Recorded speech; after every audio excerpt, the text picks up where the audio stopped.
Mendengarkan lagu kebangsaan Indonesia Raya.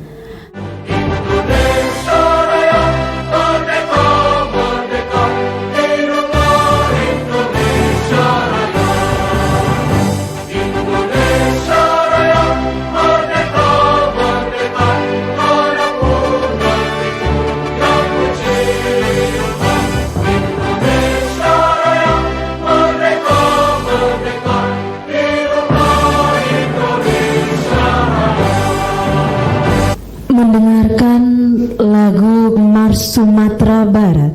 Pewaris negeri lestarikan budaya jaga pusaka, terungkap jiwanya, terungkap raganya, bukti dosa jalangan genap amanah. Kuasa takut mencari rasa tiada gunung tinggi, tiada lurah dalam, karena pesona satu Nusantara, hati hamba semangat. Marilah kita berdoa bersama yang akan dipimpin oleh Saudara Harta Denai. Kepada Saudara Harta disilahkan. Engkau yang maha mengabulkan doa, perkenankanlah doa dan permohonan kami.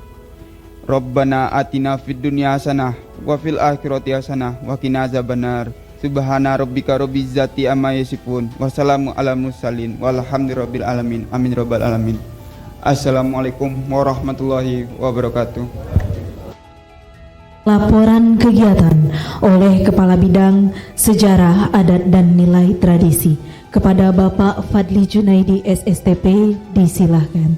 BIMTEK ini dapat terselenggara ini berkat kolaborasi atau kerjasama antara Bapak Indra Datuk Rajulelo dengan Dinas Kebudayaan Provinsi Sumatera Barat, sehingga kita bisa berkumpul untuk bersilaturahmi bersama di sini dan juga untuk saling mencari ilmu. Kemudian untuk narasumber selama pelaksanaan kegiatan kita ada 4 orang. Yang pertama itu Profesor Dr. Kurniawarman SHM. Beliau merupakan dosen di Universitas Andalas. Materi yang akan beliau sampaikan adalah pendaftaran tanah ulayat untuk penuntasan pengakuan hak masyarakat hukum adat. Yang kedua, Bapak Haji Indra Datuk Rajolelo SHMM. Mungkin kita sudah sama-sama tahu, beliau merupakan anggota DPRD Provinsi Sumatera Barat yang sekarang menjabat sebagai Wakil Ketua, ya Pak Ridho ya, Wakil Ketua DPRD Provinsi Sumatera Barat. Kemudian untuk hari besok Yang pertama itu ada Profesor Dr. Asrinadi Esos MSI. Materi yang akan beliau sampaikan adalah pentingnya demokrasi dalam adat dan budaya Minangkabau. Dan yang terakhir Buya Masud Abidin. Beliau ini merupakan tokoh agama dan juga tokoh adat di Sumatera Barat. Materi yang akan beliau sampaikan adalah syarak mengatur adat memakai dalam kehidupan masyarakat Minangkabau. Mungkin itu saja yang dapat kami sampaikan, dan setelah ini kami mohonkan kepada Bapak Gubernur yang diwakili oleh Pak Kadis untuk memberikan sambutan sekaligus membuka acara kita ini. Kami akhiri, mohon maaf jika ada salah-salah kata. Wabillahi taufiq wal hidayah. Wassalamualaikum warahmatullahi wabarakatuh.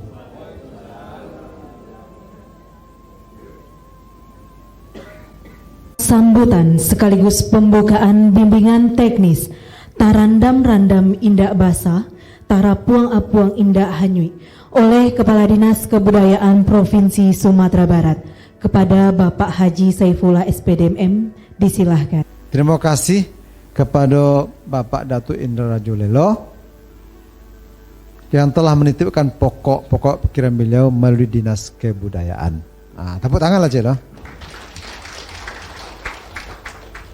Jadi pokok-pokok pikiran ini Bapak Ibu, dia itu anggota DPRD bisa menyalurkannya ke dinas-dinas apa saja. Tapi kami yang menyampaikan kegiatan kami ini, silakan pilih ya. Semua OPD lah gitu ya. Tawarkan nih kegiatan-kegiatan yang ada di OPD ini semuanya ya. Kami bisa ini, bisa ini, bisa ini, bisa ini ya. Dinas Kebudayaan ini cukup sensi nih Pak. Kami bisa mengumpulkan nenek mama, bundo kandung, orang muda. Kami bisa melakukan pembinaan untuk sanggar-sanggar, ya. Kami bisa melakukan mengadakan pertandingan-pertandingan, lomba-lomba, ya, pertandingan olahraga. Tapi kami olahraganya tradisional, ya. Kami bisa mengadakan pameran-pameran kuliner, tapi yang tradisional, ya. Itu bisa. Silakan dipilih anggota dewan. Banyak anggota dewan yang milih ke Dinas Kebudayaan. Ya. Kami bersyukur karena bisa melakukan bintek-bintek pembinaan-pembinaan terhadap berbagai macam segmen. Itulah pokok-pokok pikiran itu. Jadi menyalurkannya. Ada anggota dewan menyalurkannya buat jalan di kampung itu. Ya.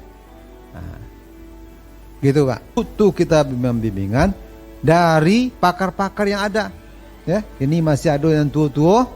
Mungkin tuh perlu penguatan, pencerahan. Mungkin awak tahu jo, tapi butuh penguatan. Ya. Ada pencerahan-pencerahan. Itulah salah satu maksud kita mengadakan acara BIMTEK ini. Ya. Dengan berlindung kepada Allah SWT dan izin kita semua, maka kegiatan bimbingan teknis penguatan adat dan budaya Minangkabau dengan tema Tarandam-randam indak basah, Tarapuang-apuang indak anyui. Secara resmi kita buka membaca basmalah. Bismillahirrahmanirrahim.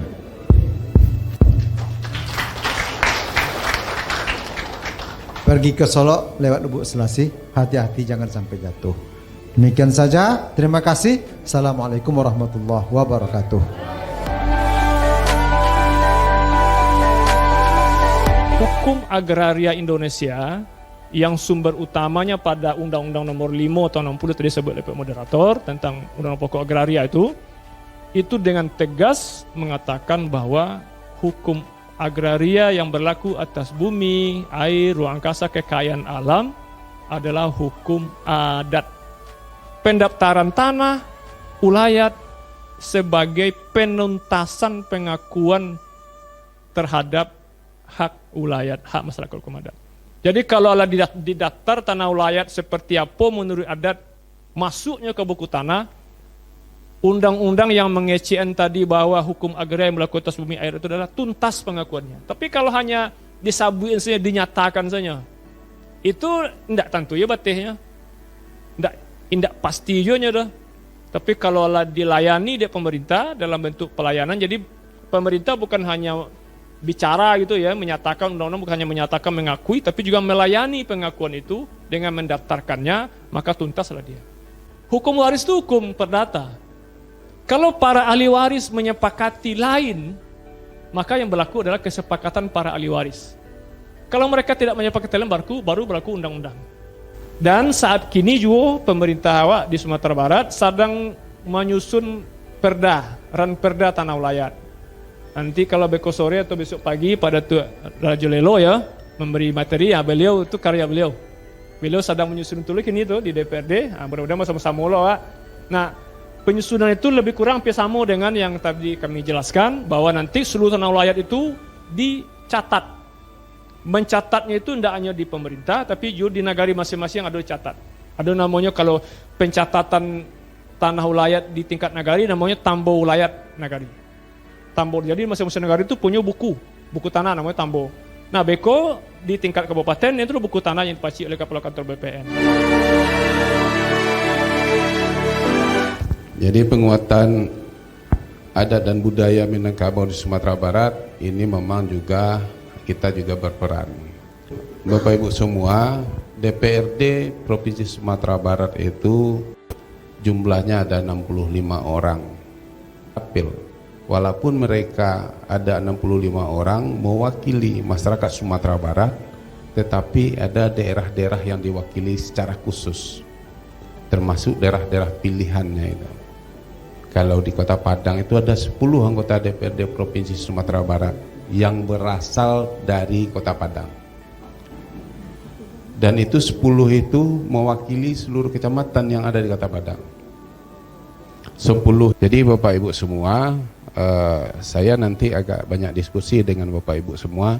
Saya minta juga masukan dan saran dari Bapak Ibu semua. Dan secara kelembagaan DPRD itu sangat berperan penting untuk masyarakat adat dan budaya. Dan mungkin juga nanti saya minta juga untuk penguatan itu kita juga perlu menganggarkan di termasuk juga kan kita, bagaimana kita siapkan anggaran, bagaimana nanti juga bisa dipergunakan, bagaimana juga nanti programnya itu kita dorong. Saya nanti akan diskusi, akan rapat kerja dengan Dinas Kebudayaan, salah satunya itu poin penting di masing-masing nagari itu, di masing-masing daerah itu harus kita siapkan anggaran yang mencukupi. Kenapa? Kalau kita biarkan saja seluruh kan kita, termasuk masalah nenek mama itu dilepas begitu saja, semakin lama semakin hilang, semakin lama tidak ada fungsinya lagi. Nah, saya ingin nanti mungkin dalam agenda seperti ini saya akan juga kepikiran untuk menyiapkan anggaran-anggaran seperti itu. Dan juga penguatan dan juga masalah bintek-bintek ini perlu juga. Kapan perlu ada juga yang minta kemarin itu dilakukan lagi setelah di sini, mungkin peran nenek mama di daerah-daerah dia lagi. Nah, itu bagaimana anggarannya? Itu kita support nanti dari Provinsi Sumatera Barat. Saya juga akan melihat nanti nomenklatur untuk itu. Kalau bisa nomenklaturnya untuk Pak Kabid, kita siapkan itu. Supaya nanti betul-betul ada nanti setelah kita belajar sini bintek di sini, di daerah kita mungkin di negari-negari kita di bawah naungan juga ketuakannya nanti kita adakan di daerah kita undang.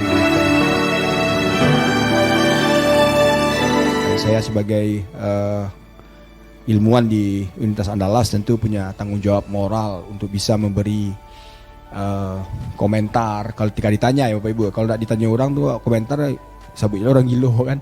Makanya dibilang bahwa orang Minang itu egalitarian. Nah, ciri dari egalitarian itu adalah persamaan. Orang Minang tuh kalau dulu di duluan selangkah, kalau tinggi di tinggian sarantiang. Dan tidak selama-lamanya dia menjadi pemimpin itu akan berkuasa gitu. Itu sadar betul dan sangat dipahami betul orang-orang Minang gitu. Nah, makanya konsep di DPR itu atau DPRD itu ketua itu ya sama dengan didahulukan selangkah di tinggian sarantiang. Dia sifatnya speaker, dia juru bicara. Tapi keputusannya bukan keputusan ketua. Keputusan diambil bersama. Apakah namanya badan ad hoc, apakah badannya pokja, apakah komisi, atau alat kelengkapan lainnya. Nah, di Minangkabau ternyata itu sudah ada. Karena pada ada nagari misalnya. Kan itu kan terdiri dari niniak mama awak. Dan niniak mama ini kan bisa memutuskan sesuatunya kan musyawarah mufakat. Nah, inilah yang menjadi dasar kita berdemokrasi. Dan itu sudah ada Bapak Ibu. Nah, apapun yang sudah diputuskan itu kan Kalau istilah kita itu kan saciok ba ayam, sadanciang ba basi. Tidak ada lagi yang berbeda gitu. Kalau bule samo bisa digolongkan, kalau picak samo bisa dilayangkan. Nah orang Minang itu gentleman. Kalau memang sudah putuskan ya sudah. Persoalan nanti ada sumbiangnya beko pulau peloan. Nah makanya orang Minang ini dalam konteks perpolitikan nasional dia memang sedikit jumlah pemilihnya. 1,9% dari seluruh jumlah penduduk Indonesia atau pemilih Indonesia yang 204 juta itu kita hanya 4 jutaan Bapak Ibu ya, tidak terlalu banyak. Tapi kenapa dia dianggap penting oleh para elit nasional? Itu jadi pertanyaan awak mestinya gitu. Kenapa dia menjadi penting? Kenapa dia Sumbar ini perlu didapatkan dukungan masyarakatnya? 60-70% the founding fathers, pendiri bangsa kita ini berasal dari Minangkabau. Bahkan konstitusi kita, Undang-Undang Dasar 1945 itu dan turunannya itu diwarnai oleh pemikiran-pemikiran elit Minangkabau. Kalau dulu antara mama je Sumando ado sagan menyagani. Kini wa. Akanlah nampak dia awak perubahan tu. Kini ba kadi pabia perubahan ko atau kababalik kabake saling menghormati. Awak nama tuan. Buat keputusan Kota Padang dan hadir ko. Keputusannya mulai saat kini kita biasakan balik nalamo atau mulai saat kini dihapus habis-habis nalamo tu buat sesuatu. Lebih bisa buat keputusan mantun. Bukan kini kanak sekolah le jalehnya nak kemenakan siano. Ini pekerjaan berat dari Dinas Kebudayaan yang harus disatukan dengan Dinas Pendidikan. Di dalam BAM harus dikenalnya sukunya sia mamanya.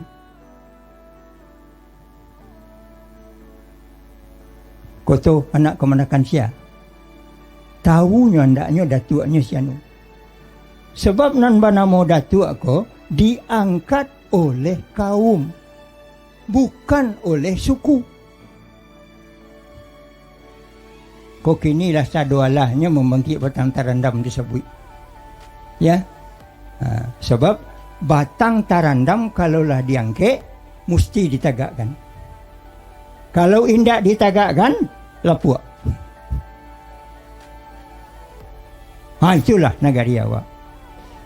Nah oleh karena itu menurut adai dari Budi Caniago, ya, nan buya sabutkan tadi menurut mungkin jopatui Allah disabut hilang dicari, lapuk diganti, duduk sama randa, tagak sama tinggi, duduk sehamparan, tagak sapa matang. Itu di dalam ada awak. Saya tentu mengucapkan terima kasih terutama sekali kepada Kepala Dinas yang mana sudah menyelenggarakan acara ini dengan baik. Saya sekali lagi mengucapkan terima kasih yang sebesar-besarnya. Mungkin juga dari kami termasuk Provinsi Sumatera Barat ada kekurangan-kekurangan. Tentu nanti ke depannya itu yang kita perbaiki secara bersama nanti.